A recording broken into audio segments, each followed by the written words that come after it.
بار حضرت عمر خانهش می آید، به خانه خود داخل می شود، نگاه میکند عاتیکه زنش، نام زنش عاتیکه بودن، عاتیکه زنش بالا یک جای نمازی نو نماز میخواند.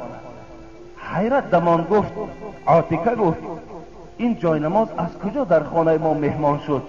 و در خانه ما این مالی نو است، اینو کی آورد؟ آیلش تبسم کنان گفت، عمر گفت این ابو موسی اشعری آورد، گفت هدیه برای خانه ما و شما آورد. حضرت عمر جای نماز پیچاندند و در سر زنش زدند، گفتند ابو موسی اشعری را حاضر کنید.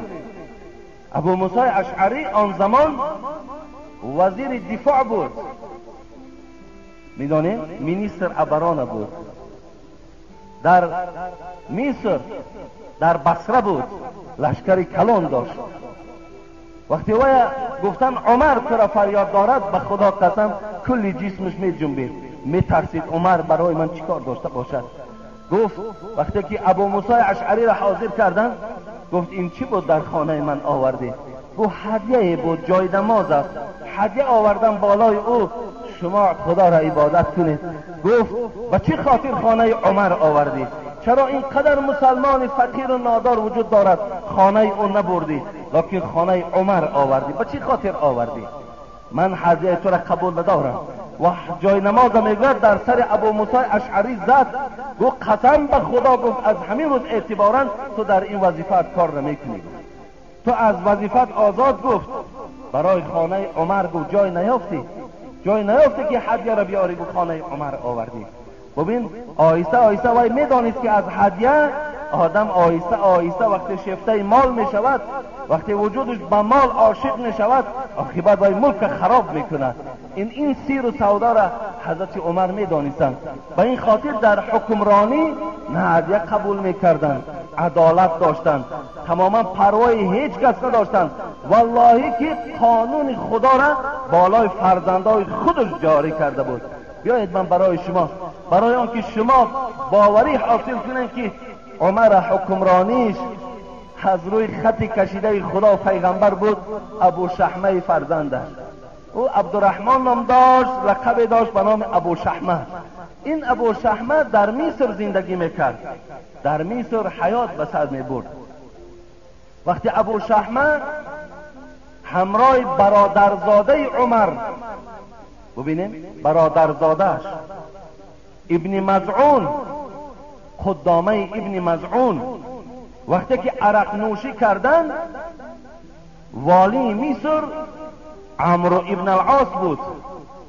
وقتی آوازه آمد که بچه امیر المؤمنین عمر عرق نوشیده است، والی مصر بود، میر شهر بود، فریاد زد بچه حضرت عمر، گفت این کار با برادرزاده خودت کردی؟ گفت بله کردم و آمدم به خاطر که حد شراب نوشی را بالای من جاری کنی. عمرو ابن العاص خاطر پدر این دیده، خاطر عمر را دیده، در داخل خانه در آورده، با طریق پنهانی بالای فرزند امیر المؤمنین حد شراب جاری کردند، او را حد زدند تا که مردم نبینند. این خبر آهسته آهسته به گوش عمر آمد رسید. حضرت عمر بسیار ناراحت شدند، گفتند این میر شهر، این والی مصر چگونه به من کار کرده میتواند زمانی که قانون خدا را چه نسبت فرزند من باشد چه غیر او باشد ویران میکند. در حال یک نامه نویسان به عمرو ابن العاص که زمانی که این مکتوب به تو میرسد، فرزند من را همراه برادرزاده‌ام به مدینه ارسال کن، روانشان کن. وقتی مکتوب عمرو ابن العاص گرفت، البته مکتوب‌های حضرت عمر بسیار به سیاست نویسانده میشد، وقتی گرفت سیاست عمر او را فرا گرفت. در حال فرزند حضرت عمر فریاد زد همراه برادرزاده‌اش خدامه ابن مزعون، گفت پدر تو مکتوب روان کرده است که من شما را به نزد پدرت روان کنم. ابو شحمه میگوید آنچنان گریه کردند پیش والی مصر ده، گفتن به خدا قسم، گفتن بغیر جزا دادن دیگر هیچ کار ندارد عمر. من میدانم که او بالای من باز حد جاری میکند. این دل من گواهی میدهد. وقتی فرزندش آمد نزد حجره پدرش، نزد جای کاری پدرش، جایی که پدرش می نشست و حکومت مسلمان ها را پیشبری میکرد، در نزد دروازه عمر 3 روز می ایستد، قبولش نمی سازد. 3 روز. این عدالت ببینید. ببینید باور کنید فرزند ما و شما بیرون میبرد، کمتر هوا سرد باشد دویده از دنبال او میرویم که در اون خانه درا که یک مهربانی میکردید. مقصد فقط غمخواری دنیاشان نمیکنیم، غمخواری آخرتشان نمیکنیم. حضرت عمر 3 روز فرزندش پشت در قبول نمیسازد. 3 روز. در اصل حقیقت داشت. باری میگد حسن و حسین، ولی من این قصه را اینجا گذارم، یک قصه یادم آمد. حسین و حسین نبیره های پیغمبر خدا باری می آیند برای چی کار نزد حضرت عمر می آیند که عبدالله بچه حضرت عمر، عبدالله ابن عمر نزد دروازه پدرش استادگی در نوبت استاده است. کی پدرش را قبول میکند؟ عدالت ببینیم برادرای عزیز، با یک چشم نگاه کردن تمام مردم ببینیم. نابسته فرزندش است، بچه همسایش است، خیش و تبار فرقی ندارد، در نوبت می ایستادند. حسن حسین آمدن که عمر، حضرت عبدالله ابن عمر در نوبت ایستاده است. در حال میگوید از اونجا پس گشتن به خانه شان می آمدن. حضرت عمر که یک اتاق عادی داشتند، میگوید از تریزه نگاه کردن که حسن و حسین این نور چشمان پیغمبر خدا به سوی خانه رفته ایستادن. فریاد چون زد نزد من بیایید. گفت کجا می روید؟ گفت آمدیم که اینجا عمر عبدالله فرزند شما در نوبت است. ما فکر کردیم که شما یگان مشغولیت مهمی دارین که بچه شما در نوبت است، از این خاطر گفتیم فردا می آییم. گفت حسین یا حسین، خدا شما را رحمت و مغفرت کند، آیا عبدالله بچه من گفت در قدر و قیمت به شما برابر است؟ آیا در قدر و قیمت به شما برابر نیست؟ گفت برای شما گفت نبیره های پیغمبر نوبت وجود ندارد. گفت شما نبیره های پیغمبر هستین. برای بچه من گفت نوبت لازم است، برای بچه برادرزادم نوبت لازم است، برای خویش و تبار من در نوبت ایستادن ضرور است، لکن برای شما اولاد پیغمبر نوبت ایستادن ضرورت ندارد. شما در درجه و قدر از اولاد اجداد من بالاتر هستید. ببین این سخن حضرت عمر نزد حضرت امام حسین و نزد حضرت امام حسن بود. حتی که معاش معین کرد، حضرت عمر معاش معین میکند. ببین معاش میدهد برای امام حسن 1000 دینار، برای امام حسین 1000 دینار، برای بچه خودش عبدالله 500 دینار جدا کردن. حضرت عبدالله گفتن پدر، گفتن من که حق گپ زدن در پیش تو ندارم، لیکن وقتی که من جهاد میرفتن در دوره های رسول اکرم، آخه حسین و حسین خرد بودن، اینا در یگان جهاد اشتراک نکردن، برای چی اونها را 1000 دینار میدهی، مرا 500 دینار میدهی؟ گفت بچم خاموش. گفت قسم به خدا تو گفت در این جمله گناهکار شدی. آیا تو گفت مثل امام حسن و امام حسین پدر داری؟ ببین علی را در نظر داشتن، علی را از خودش افضل داشتن. گفتن آیا تو مثل امام حسن و امام حسین پدر داری؟ تو میدانی پدر او علی است، میدانی و داماد پیغمبر خدا هست. آیا پدری تو در شرف قدر به علی برابر می شود؟ آیا گفت تو مثل امام حسن و امام حسین مادر داری؟ وای فاطمه است. گفت وای دختر پیغمبر بود، پیغمبر وای دوست نداشت. تو مثل گفت خدیجه کبرا که برای این نبیره های پیغمبر همچون یک مامه می شوند، آیا تو مثل وای مامه داری؟ از همه اولاتر و بالاتر میدانی امام حسن و امام حسین بابا دارن، نام او محمد است صلی الله علیه و سلم. آیا تو گفت با اینا افتخار نمیکنی؟ گفت تو میدانی تو در شأن کی گپ زده ایستاده ای؟ حضرت از فرزندهای خود اولاد پیغمبر خدا را بالا میدانستند. از این خاطر بچه ابو شحمه 3 روز نزد دروازه پدر در نوبت می ایستاید. وقتی که او را قبول کرد، حضرت عمر تماما تبسم بالای فرزندش نداشت. قهر و غضب او را فرا گرفت. گفت چیکار کردی؟ عرق نوشیدی؟ گفت بله عرق نوشیدم، لکن عمرو ابن العاص بالای ما حد جاری کرد. گفت چگونه حد جاری کرد؟ برای چی موی سری تو تراشیده نشده است؟ برای چی مردم ندید که تو حد شراب میزنم بر تو؟ چرا مردم ندید؟ از این خاطر عبدالرحمن ابن عوف میگوید من نزد حضرت عمر بودم، گفتم عمر خدا تو را مغفرت کند، خدا عدالت تو را بالاتر کند. و یک بار حد شراب خورده است، یک بار دره را دیده است، دویم بار بالای او دره را گفت جاری نکن. گفت اگر این جنایت فرزند خدا من پوشیده نگه دارم، این سنت می شود برای تمام رهبریت. و این خاطر من این گفت در بین مردم دره میزنم.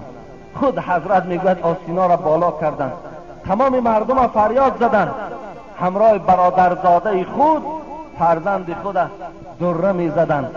فرزندش میگفت، پدر میگفت قسم به خدا سلامتیم خوب نیست، برای من مهلت ده تا کمی سلامتیم درست شود.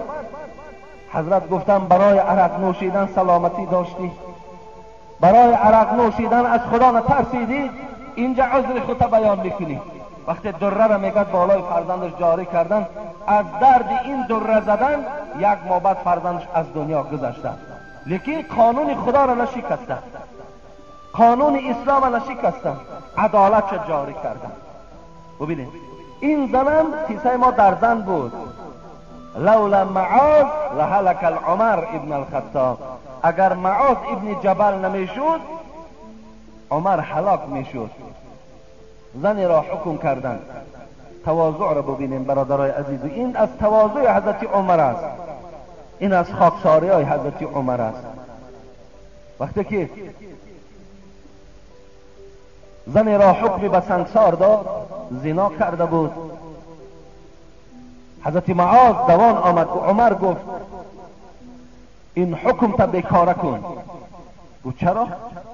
گفت این زن حامله دار است. تو میدانی که اگر زنی که حامله دار باشد، تا اگر وضع حمل نشود، تا اگر فرزند تولد نشود، بالای او سنگسار کردن ممکن نیست، زیرا که ضرر در فرزند او میشود. کی جواب میگوید؟ شما تواضع حضرت عمر از حکمش گشتند، اینم قدرت در کار، از فرمان خود. عالی بعضی از ما شما یک فتوا میدیم، فتوای نادرست هم که باشد، وقتی در بین مردم اعلانش کرده باشیم، نادرست هم که باشد، به خاطر که ما را نگویند که این نادان است، نافهم است، این خطا کرده، از فتوا ما نمیگردیم. بگذار وای ضرری در جامعه هم که رساند، لیکن ما قدر خود ما پس نمیکنیم. حضرت عمر از فتوای خود چکار کرد؟ حکم برآورد که اگر معاذ نمیشد، هر آینه عمر هلاک میشد. و این سنگسار از بالای این زنی حامله دار بیرون کردند. بار دیگر چی گفتند؟ بار دیگر گفتند لولا علی لهلك عمر ابن الخطاب، اگر برادرم حضرت علی نمیشد عمر هلاک میشدند. این چی معنی دارد؟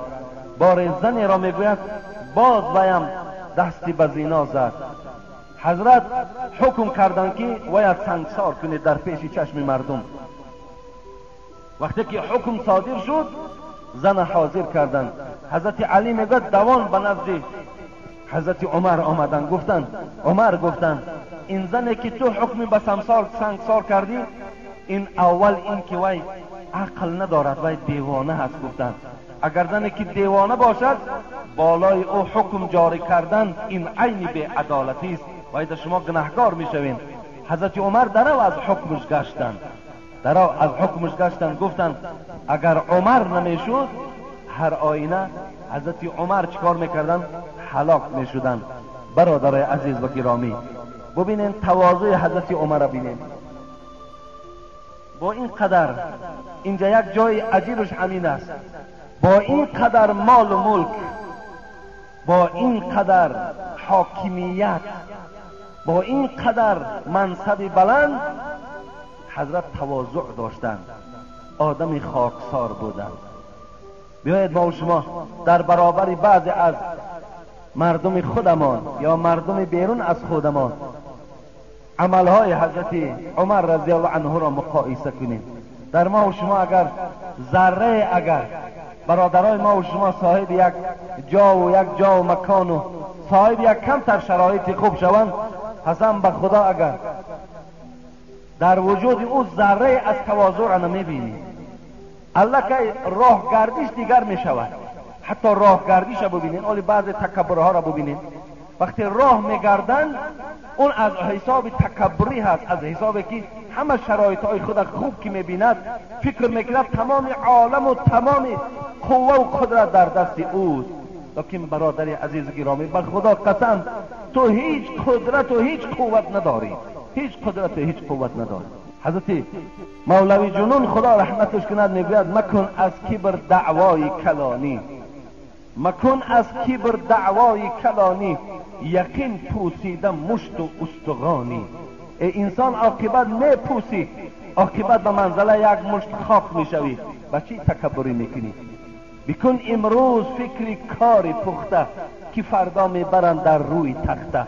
تو امروز فکر پخته را انجام ده، امروز کارات پخته کن که فردا تو را بالای تخته بار میکنند. چی باشد نفع مال و سیم و اسباب که بگذاری کنی اندر لحد خواب. با آن چیزایی که تو امروز افتخار داری، با آن مال و ملکی که تو افتخار داری، همگیش اینجا پدرود میگوی، همگیش اینجا میسپاری و با یک کفن وارد قبر میشوی. حضرت در آخر گفتن مظلوم تر نیست دریغا که تو را از خود خبر نیست. ببین زی تو عاجزتر مظلوم تر نیست دریغا که تو را از خود خبر نیست. افسوس که تو خبری خود نداری. به خدا میگوید از تو در عاجزتر، از تو در مظلومتر نیست. برادرای عزیز و گرامی، خداوند در قرآن در سوره اسراء میگوید ولا تمشی فی الارض مرحا. ببینید من از سوره لقمان مثال آوردم. حضرت لقمان بچه‌ش هم این سخن گفته بود ولا تسعر خدک للناس ولا تمشی فی الارض مرحا. حضرت لقمان اول بچه‌ش چی گفت؟ فرزندم گفت هر چی صاحب دولت و منصب میشوی، هر چی اگر شرف قدر بلندم کی شود، بالای مردم با چهره ترش نگاه نکن، همیشه در چهره خود تبسم داشته باشی، بنده های خدا را خوب قبول کن. گفتن ولا تمشی فی الارض مرحا، در بالای زمین خدا خیرامان راه نگرد. مقصد تکبرانه کیتوف جنباندن، میان جنباندن، خواب دستها را گویم که هر زیل کردن مثل تکبران، این چونین راه نره. در دیگر آیت قرآن ببین تکبران چی میگوید خدا؟ ولا تمشی فی الارض مرحا. خدا میگوید ای بنده عاجز، ای بنده مظلوم، قسم به عظمتیم اگر خواهم عادی ترین ملائکه را امر میکنم که مینه سر همین بنده مرا گیج کن، یک ساعت پس تو دیوانه قد کوچه میشوی، یک ساعت پس تو یک دیوانه در قد کوچه میشوی. قسم به خدا، قسم به عظمتی پروردگار میگوید تعز من تشاء و تذل من تشاء. من هستم که عزت میتم، من هستم که خار میکنم. تؤتی الملک من تشاء و تنزع ملک ممن تشاء. من هستم که به تو مال دادم، من هستم برای تو آن ماشین های ملایم دادم، من برای تو اون خانه های بلند آشیانه را ساختم، من برای تو قدر و قیمت دادم. لیکن من هستم آن خدایی که همیشه زنده این مال و ملک از بالای سر تو کنده میگیرم. من هستم آن پروردگار. ببین خداوند خطاب میکنه برای بندگانش. من هستم آن خدایی که قسم به بزرگیم امر میکنه ملائکه را در خون تو یک عادی ترین میکروب میفرستاید، عمر بعد سپید خواب میکنی در جاگه خوابت. من هستم آن پروردگار. تو چی هستی؟ تو عاجز ترین بنده من هستی. تو با چی افتخار داری؟ چی داری تو؟ از تو در بزرگها کجا شدن؟ کجا هستند؟ اینقدر پادشاه ها و اینقدر ملکدارا و اینقدر پولدارا امروز در کجا هستند؟ عبرت نمیگیری؟ خدا رحمت کند عمر خیام چی میگوید؟ مرغ دیدم نشسته در باره توس. تماشا کن، مرغ دیدم نشسته در باره توس، کنگره توس، کنگره های بلند که در ایران وجود دارد. در پیش نهاده کله کیکاووس. این مرغ در پیشش کله کیکاووس گذاشته بود. کله کیکاووس شما میدانید. کیکاووس این بعد سلاله ساسانیان، این از سلاله ساسانیان بود. بعد انوشیروان دولت به اینها رسید که کی این لقب بود در پادشاهای ایران میگذاشتند. قیصر لقبی بود که در پادشاهای روم میگذاشتند.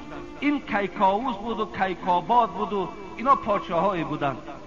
حضرت عمر مثال میارد، میگوید مرغ دیدم نشسته در باره توس، در پیش نهاده کله کیکاووس. با کله همه گفت که افسوس افسوس، کو بانگ جرس ها و چی شد ناله کوس. مرغ با این کله چی میگفت؟ با این کله شاه کیکاووس چی میگفت؟ کجا شد اون بانگ جرس ها؟ کجا شد اون نغمه و نغاماتت؟ کجا شد اون تکبرانه که تو در راه میرفتی؟ کجا شد اون نغمه هایی که تو مردم عادی را در قصرت راه نمیدادی؟ کجا شد؟ امروز تو خوراک من شدی. میگوید ببین اینا همش چی هستن؟ اینا همگی اینا برای عبرت هم. برادرای عزیز و گرامی، خدا رحمت کند عمر خیام. شما برادرای عزیز به عمر خیام بسیار توجه داشته باشید.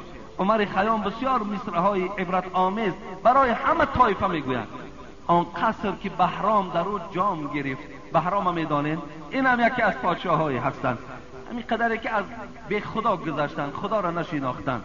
آن قصر که بهرام در او جام گرفت، میگن آن قصر بهرام من برای شما در مصرع‌های شیرین غنجایش نمیدهد که وصف کنم چگونه قصر داشت. در اون داخل او جام میبرداشت، اون می می نوشید، اون نغمه و نغامات میکرد. آن قصر که بهرام در او جام گرفت، آهو بچه کرد و روبه آرام گرفت. آن قصر میگوید از سر بهرام چی شد؟ دور شد. این قصری که بهرام در اونجا افتخار میکرد، اونجا در نغمه و نغامات میکرد، عاقبت خانه آهو شد. عاقبت روبه ها در اون داخل رفته چیکار کردن؟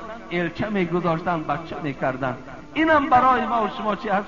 این مصرع‌های حضرت همگیش عبرت هستند. دادرای عزیز و گرامی، حضرت عمر تواضعش من برای شما بیان دارم که ماها عبرت گیریم.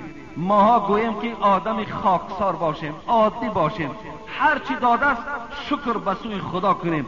در برابر این تکبری را ما و شما برای خود هیچ وقت اختیار نکنیم. خدا چی گفت در سوره اسراء؟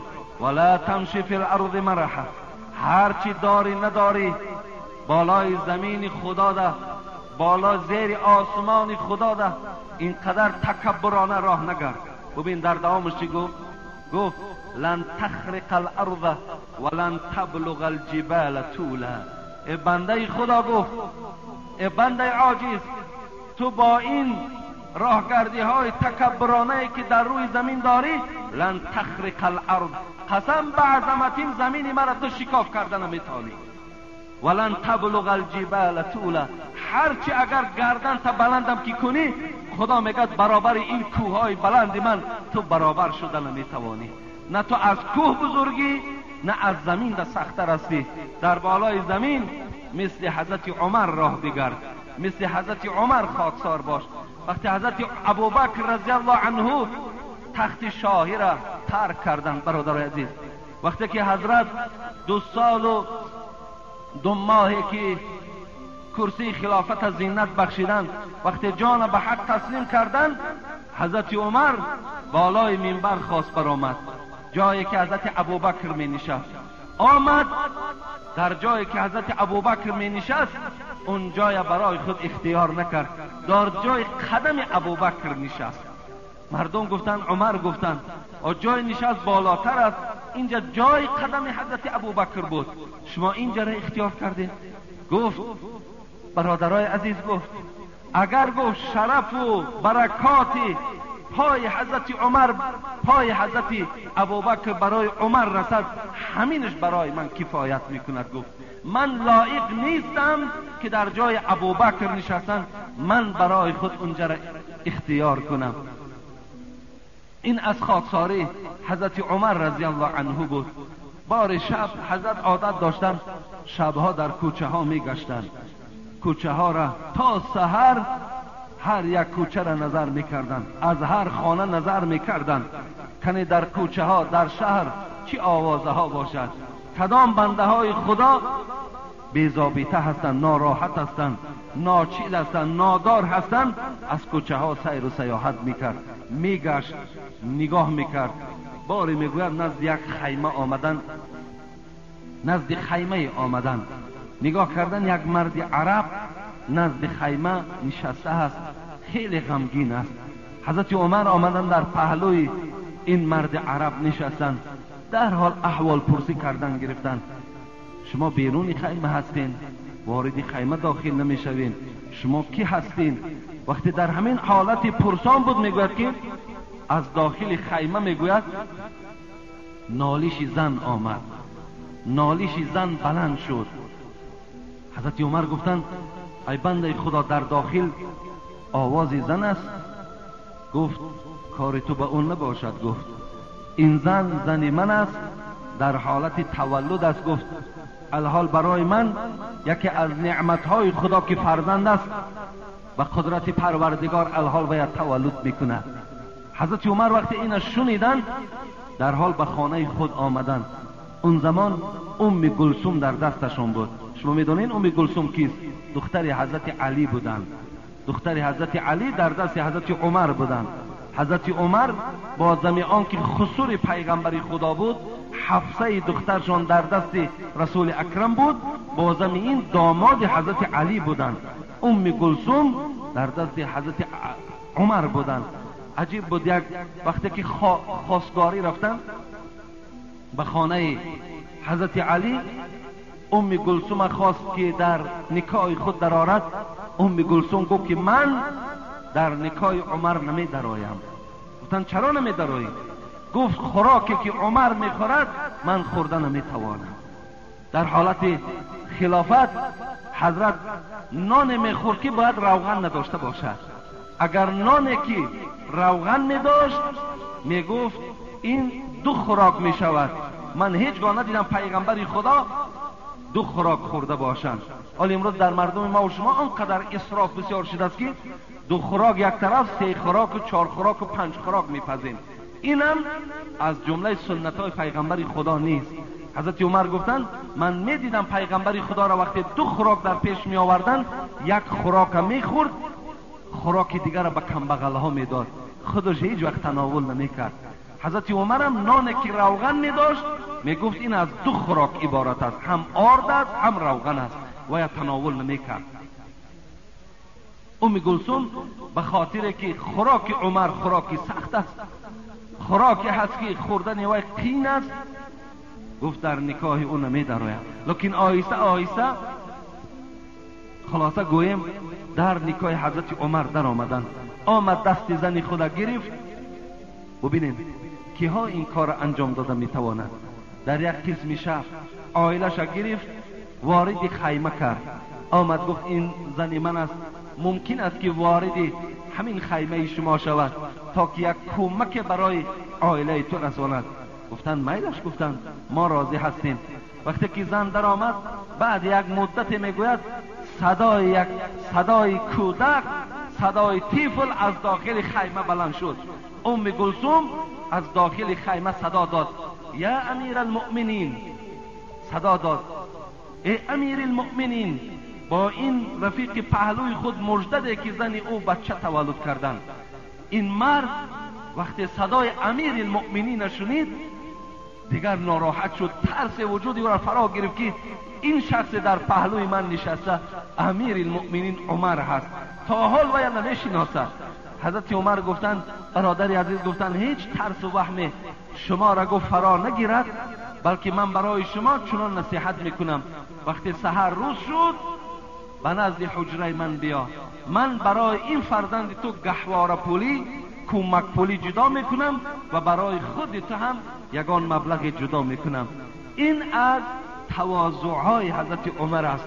حضرت عباس میگوید خدا رحمت کند رضی الله عنهما، ابن عباس میگوید، عبدالله میگوید قال رسول الله صلی الله علیه و سلم یقول الله جل و علا. خدا چی گفته بود است؟ خداوند چی میگوید؟ الكبرياء ردائه والعظمة إزاره فمن نازعني واحدا منهما القیته فی النار. ببین پروردگار گفته بوده است کبر کردن ردای من است، رویمال من است، بزرگی ایزار من است. اگر کدام از بندگان من نابسته کیهای نباشد، اگر کبر را، شرف و بزرگی را برای خود اختیار کردند، در بین بندگان خدا خاکسار و عادی نشدند، القیته فی النار. خدا گفت در روز قیامت این گونه بنده ای هست که از بلندترین آتش دوزخ او را به قعرترین دوزخ میپرتاند. اگر کدام بنده ای که در دنیا برای خود تکبری میورزد، برای خود شرف و بزرگی میورزد و بنده های خدا را حقیر و بنده های خدا را ناچیز میشمارد، اصلت از قطر منی لایق تو نیست منی. حضرت مولوی میگه اصلت از قطر منی لایق تو نیست منی. ببین منی ها پیشه شیطان بود، هر کی خود را کم زند مرد آن بود. صاحب چهار کتاب میگوید، حضرت مولوی میگوید آخر اصل تو منی بود، از این خاطر تو را منی نمیزیبد. اصلت از قطر منی لایق تو نیست منی. از راهی باول شدی کبر و منی ها چی کنی؟ ببین از راهی باول شدی کبر و منی ها چی کنی؟ در دیگر شاعرهای ما و شما در باره تکبرانم عجیب مصرع‌های زیبای ایجاد کردند و این بود از تواضع‌های حضرت عمر رضی الله تعالی عنه که بار حضرت از خانه بیرون شدند. به ناگاه میگوید در خانه صدای گریه بود، صدای گریه بود. وارد خانه شدند، نگاه کردن یک مادر همراه فرزندان خود و این فرزندها در پیش مادر گریه دارند و نزد فرزندها یک دیگ گذاشته شده است که دیگ می جوشید. حضرت عمر گفتند این کودک ها بهر چی می گریند؟ گفت اینها گرسنه ماندند، اینا چیزی نیست که برای اینها ما از غذا تأمین کنیم. گفت در دیگ چی داری؟ گفت در دیگ یک مقدار آب هست می جوشد. برای فرزندها یک تسلی دل گفته ایستادم که الحال خوراک میپزد، الحال خوراک میپزد، شاید که مانده شوند خوابشان برد. حضرت عمر میگوید خیلی ناراحت شدن، همراه غلام خود اسلم بودند. آمدن میگوید با بیت المال یک مقدار آرد و یک مقدار روغن و یک مقدار خرما و یک مقدار مبلغ و یک مقدار لباس گرفتند و در یک خوابچه گویم انداختن و برای غلام خود اسلم گفت اینا بردار در پشت من گذار. گفت اسلم گفتن، عمر گفتن خوب میشد که اگر اینا در پشت من میگذاشتی تا که من میبردم. گفت اسلم گفت این احوالی که در رعیت من است و من در قیامت از مسئولیت این مردم پرسیده میشوم، از این خاطر میخواهم آن چیزی که کمبوده که در مردم من است اونها را همگی با بار پشت خود با دست خود انجام دهم. میگوید برداشتن آمدن به خانه این مادر آمدن. حضرت عمر میگوید خود میگوید در این دیگ میگوید خوراک میپخت، از بس که ریش خیلی کلان داشتن زیر این دیگ میگوید آتش می افروختن، توف می زدن. اسلم غلامش حکایه میکند که من می دیدم که از زیر هر یک تار ریش حضرت عمر دود می برآمد، لکن حضرت همونجا نشسته و این خوراک پخته کردن و برای این فرزندها دادن. وقتی فرزندها میگد خوردن، سیر شدن، یک تبسم و خنده وقتی این فرزندها را فرا گرفت، حضرت عمر میگوید این خانه را ترک کردند. گفتند اگر این کودک ها در چهرهشان تبسم پیدا نمیشد، قسم به خدا از این خانه من بیرون نمیشدم. یعنی زمانی که من اینها را گریان دیدم، مسئولیت من همین است که باید که اونها را من خندان کنم. این بود از آن تواضع هایی که حضرت عمر رضی الله تعالی عنه داشتند. یعنی این چنین گویم خاکساری ها و کارهای عادی که حضرت عمر داشتن خیلی زیاد است. من اینجا صحبت خود من خاتمه میبخشم به خاطر که یک اعلان است به سمع شما میرسانم و خدا خواسته باشد جمعه آینده انشاءالله من از بعض خدا ترسی حضرت عمر و اگر وقت گنجایش دهد از وفات او برای شما حکایه میکنم. به همین انشاءالله میگذاریم باز به قصه های حضرت عثمان علیه السلام داماد پیغمبر خدا که چگونه اون قسم حیات و فعالیت داشتند تا که ما و شما به حیات اونم باید که شناس شویم. برادرای عزیز و گرامی، دیروز در مرکز اسلامی مجلس بود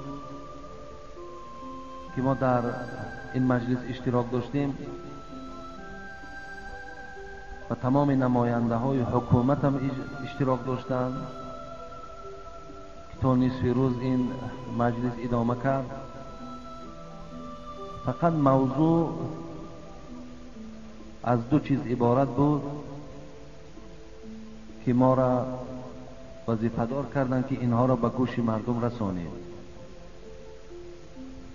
یکی انتخاب شخصانی که در شورای علما باید همیشه شرکت ورزند، از چند نفر باید عبارت باشند، کیها باید باشند. دیگر موضوعی بود که چند بار ما هم به خاطر امن و امنیت، به خاطر یک دیگر فهمی این موضوع ها را در بین شما مطرح کرده بودیم. موضوع دوم عبارت از این بود که امروز در جامعه تاجیکستان به غیر مذهب امام ابو حنیفه، اگرچند که ماها همیشه قید کرده بودیم که 4 مذهب، چه حضرت امام ابو حنیفه، چه حضرت امام شافعی رحمت الله علیه، چه حضرت امام مالک و چه امام احمد حنبل، 4 مذهب اهل سنت و الجماعه هست. هر کسی که در اینها داخل شود یعنی جرمی نیست، گناهی نیست و هیچ کس حق ملامت او را ندارد. مثلا هر کس از همین مذهب ها هر کدام این اگر انتخاب کند برای یگان جرم و گناه نیست که تو از مذهب شافعی هستی یا تو از مذهب امام مالک هستی، تو از مذهب امام احمد حنبل هستی. یعنی هیچ جرمی نیست، گناهی نیست، جنایتی نیست، یگان خجالت هم نیست، یگان شرمندگی هم نیست. لیکن اعلان شد که در تاجیکستان امروز به غیر همین مذهب امام ابو حنیفه هر جرایانی که فعالیت میکند اختلاف های زیاد ایجاد میکنند و نافهمی ها در بین مردم پیدا می شود، کشماکشی ها پیدا می شود، یکدیگر را تحقیر کردن پیدا می شود، یکدیگر را بد دیدن پیدا می شود، اگرچند که همه برادر مسلمان هستند. اگرچند که در بعض مسئله ها گوییم که اختلاف ها و بعض مسئله های جزئی هستند که مورد بحث و مناظره باید قرار نگیرند، لیکن امروز همون مورد بحث و مناظره قرار گرفته است. از آن جمله درباره آمین بلند گفتن، درباره دست ها را بالای سینه گذاشتن، چه پایه های کشاد گذاشتن، چه دیگر جریان هایی که امروز فعالیت دارند، چه از شیعه ها، چه از نصرانی ها، چه از زردشتی ها، چه از با احمدیه گفتگی باز یک گروه دیگر برآمده است، چه از حزب تحریر و دیگر چیزهایی که روز به روز در جامعه ما و شما مثال پیدا شده ایستادن، یک گوییم که مورد نگرانی قرار گرفته است. فقط مقصد این بود که برای تمام شماها ما گوشزد کنیم که همین آرامی تاجیکستان هممون با دندانهامون داشته نگه داریم، کاری کنیم که همین آرامی که امروز خدا برای ما نصیب کرده است، این لطف خدا بود، این خدا دادی ان همین مردم تاجیکستان بود که الله در یک مدت کمی با واسطه این مردهای عاقلی که سر مذاکره نشستند با یکدیگر امضا کردند و امروز این صلح و صلاح را خداوند در تاجیکستان ما فراهم آورده است. همین از دست ما و شما نرود. مقصد از داخل مسجدها باز جنگ و جنجال ها بیرون نشود. برادرای عزیز و گرامی، من همیشه که گفته بودم باز میگویم، مذهب من مذهب آرامی هست. مذهب من، رویش من این است که نمیخواهم که والله که در تاریخ، در صحیفه های دعوت من یگان نقطه سیاه گذاشته شود که فردا بعد از سر من گویند که با فتوای حاجی میرزا یا با دلالت حاجی میرزا فلان جوان مثال یک مشت خورد، یا فلان جوان کشته شد، یا فلان جوان مثال دشنام خورد. این من برای خودم به خدا قسم اختیار نکردم. همیشه میخواهم در شما بهترین اخلاق باشد، بهترین گویم تربیت در شما باشد، یکدیگر تا حرمت و احترام کنین، به قدر یکدیگرتان رسین، یکدیگر تا دوست دارین چگونه فرزند پدرتان دوست می‌دارین. فقط مقصدم به خدا همین عبارت است. آن دینی که خدا نصیحت اعلان کرده است میخوام همون نصیحت در شما رسانم، دیگر هیچ مقصد، هیچ غرض ندارم. ما نیز به این کلمه زیبای آمین برادرای عزیز و گرامی تسلیم هستیم. آمین کلمه زیبا هست. آمین این سنت پیغمبر خدا هست. من بار هم در اطراف آمین تحقیر نکردم. کلمه آمین حتی که هیچ وقت این زبان ما هم نمیگردد که نسبت آمین یگان سخن بد گویم، لیکن این قدر میگویم که امروز همین مردم درک کردن نمیتونند. مردم همین قبول کردن یا نمیخواهد یا قبول کردن نمیتواند. لیکن آمین پستم معنای اون ندارد که بنده های خدا در راه غلط رفتند. آمین پستم سنت است. زیر ناف داشتنی دستم سنت است. 4 انگشت بین پاها را کشا گرفتنم اینم از سنت حبیب خداست. یعنی اینها هم روش غلط نیستن، اینها هم نادرست نیستن. از این خاطر جوانای عزیز و برادرای مهربان، آن چیزی که در ما و شما هست، اگر قسم به خدا چیزی که به ضرر جان شما باشد، به ضرر جان شما باشد، اگر شما به سبب کردن او فردا پیشگاه خدا در خجالت مانند، قسم به خدا که من خودم از او خودداری کردن نمیتونم. من برای شما را آشکارا میگویم، لیکن این چیزی هست که برای شما خطر ندارد. این چیزی هست که اگر انجام شم که نتیجه در پیش خدا شما گناهکار نمیشوید. لیکن از همه چیز مهم امروز برای ما همین است که آرامی را ما و شما همیشه آرامی مانا چکار کنیم؟ محافظت کنیم. به قدر آرامی ها رسیم، به قدر این شرایط ها رسیم. دادرای عزیز، روز به روز ببین مسجد ها را تماشا کن، بهبودی ها را در مسجد های ما و شما، در حیات ما و شما تماشا کنین. این باید هر یک انسان بها دهد. از این خاطر همه شما برادرای ما هستیم، همه شما را ما دوست می‌داریم. فقط کار کنین که در بین مردم اختلاف ایجاد نکنین، مردم پراکنده نکنین، مردم عراق نگیرین. جوانان چی میگویند؟ نزد من یک گروه جوانان، یک جوان است میگوید اگر تا دست در بالای سینه نباشد نجات نیست. برادر عزیز، تو حالی کلمه نجات نمیدانی چیست. تو بیا برای من فهمم که نجات در کجاست، من برای تو گویم که نجات در کجاست. بغیر شرک پروردگار کلی گناه را میبخشد. اگر دستش بالای سینه‌ش هم نگذاشت، بالای نافش هم که گذارد، قول امام شافعی از گناهگار نمیشود. کشالش ماند، قول امام مالک است، گناهگار نمیشود. زیر نافش هم که ماند، گناهگار نمیشود. تا در شرکیات نرود. آدم شرکیات دمیرود توبه نمیکند، انا این آدم خطر دارد. لیکن برای بعض مسئله های جزئی الله ما و شما را میبخشد. لا تقنطوا من رحمت الله ان الله یغفر الذنوب جمیعا. خدا از بالای 7 طبقه آسمان میگوید ای بندگان من، از رحمت من ناامید نباشین، من همه گناه شما را میبخشم. ببین همه الله گناه ما را میبخشد. اگر همین زیر ناف گناه باشد، الله میگه من میبخشمش. شما پراکنده نشین، اختلاف نه اندازین، جنگ جوش نه اندازین، من همین گناه تو را میبخشم. دادرای عزیز، اختلاف نه اندازیم. بیایید همگی ما دعا کنیم که خدا همیشه در این تاجیکستان ما صلح و صلاح باشد.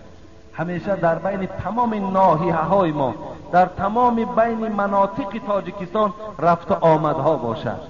ما یکدیگر را دیگر جدا اندازی نکنیم، تو از فلان جا هستی، تو از فلان جا هستی. همه اینها برادرای ما و شما هستند. همه این از مردم ما و شما هستند. از این خاطر اگر در قبط من ایستادگی آدم آن طرزی که ما عبادت میکنیم، اگر عبادت کنین، شما هیچ وقت در پیشگاه خدا گناهگار نمیشین. من باز میگویم که چیزی که اگر گناه باشد من برای شما خبر میدهم، لیکن چیزی گناه نباشد من برای شما همچنان مصلحت میدهم که برادرای عزیز بے پروا باشید. من برای فتوای دادگین پیش خدا در مسئول هستم، جوابگر هستم. خدا همه شما را در حفظ امانش نگه دارد. آمین یا رب العالمین. دعا کنید. گفتن مادر مراد از انگورباغ، برادر اکای مراد او روز خانشون دعا کنید رفتیم از انگورباغ. مادرشون اینجا یک مبلغ دادن که برای آبادی مسجد عوام کنید، در حق شوهرم دعا کنید، در حق برادرم دعا کنید، در حق فرزندان دعا کنید. خدا گذشتگان این مادر رحمت و مغفرت و این برادر مراد خدا از همه آفتا در حفظ امانش نگه دارد. میرزا مراد از خیرمن در حق مادرش گفت است دعا کنید. خداوند این مادر اگر حیات باشد، تنی صحت و عمر دراز گذشته باشد، خدا رحمت و مغفرتش کند. برادری مهمان از استراوشن، اینجا یک برادر از استراوشن مهمان هستند، یک مبلغ دادن. خدا در هر قدمشان حسنات کتابت کند. مخصوم کامل برای ساختمان آهک روان کردن. خب و اینجا برادر الهام پیرکوف کمک ساختمانی کردن. خدا این کمکاشان هم به درگاهش قبول گرداند. خب